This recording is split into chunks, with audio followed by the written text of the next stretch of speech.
real talk, just rap pack. Besides that, nobody I trust. Back again like I never left. Young Sinatra, that's to the death. We turned up till we... Hi guys, and welcome to another video, which is about the stopping power of my new bigger and larger brakes. So, beforehand, I did the brake test video with this car with 312mm discs and pads, and now they have 345mm, so they're, what, 13mm? No, 20, 30, 40, 43mm bigger.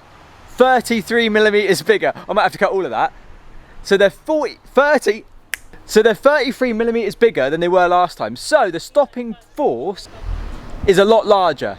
The main difference is what I'll put on screen. So obviously the brakes themselves are bigger, so they have a larger surface area. However, the discs and pads themselves, last time I had Brembo discs and pads, where now they're just sort of generic standard ones. So I don't know what brand they were because they come with the brakes, they're just older disc and pads, but they're definitely not Brembo.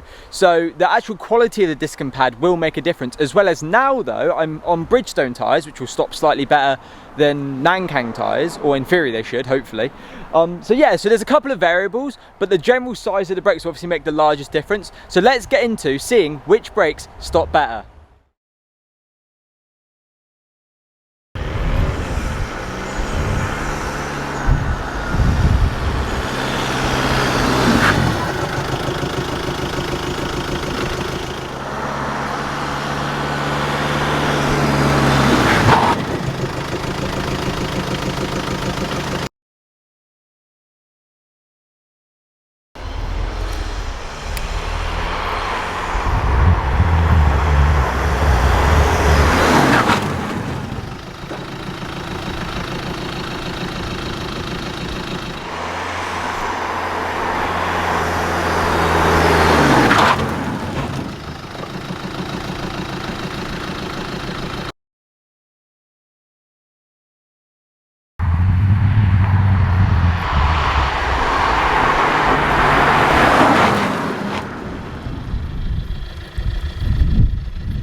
So guys, as you've seen, the average stopping distance, oh god, the sun hit me right in the eyes there. The average stopping distance for the Seat was worse on all of the brake tests, which was interesting. So what's interesting is the first one, the 20mph one, was very close, it was very similar. And I think that's mainly because, at that distance and at that speed, the size of the brakes doesn't make that much difference. I think it's the impact or the pressure and also the quality. But as obviously it gets more and more, the quality of the brakes, the bigger the brakes, it should make a larger difference.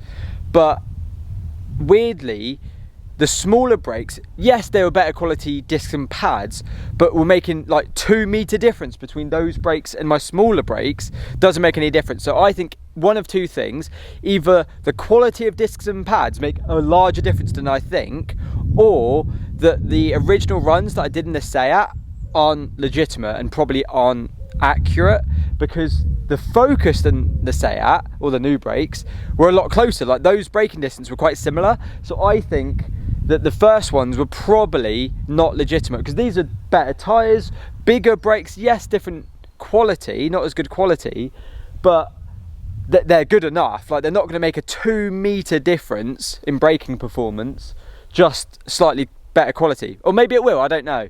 But yeah, so it's interesting. But I think, unfortunately, my original tests were not accurate, but I think it still gives a very good reading of how good these brakes are. Like these brakes, the stopping distance was very good. And also, just comparing them to the Focus, which is a slightly lighter car with still, you know, 300mm brakes. So there's what, 45mm difference. And it's a lighter car, and it just shows that actually the braking performance of these cars are reasonably similar. Just because of the weight of the car and the actual size of the brakes, it just shows that it's actually reasonably similar.